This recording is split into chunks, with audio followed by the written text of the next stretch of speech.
Connecting Todoist to Google Calendar allows you to sync tasks with specific deadlines directly to your calendar, helping you stay organized and on top of deadlines. Here's how to set up the integration.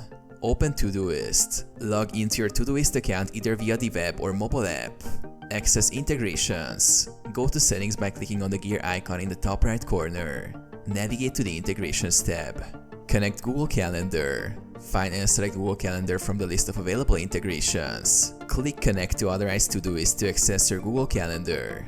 Grant permissions. Sign into your Google account and grant Todoist permission to access your calendar. Choose which Google Calendar you want to sync with Todoist. Customize sync settings. You can choose to sync all tasks or just tasks with due dates. Set preferences for how tasks are displayed on your calendar. Sync tasks. Once connected, Todoist tasks with due dates will automatically appear as events in Google Calendar.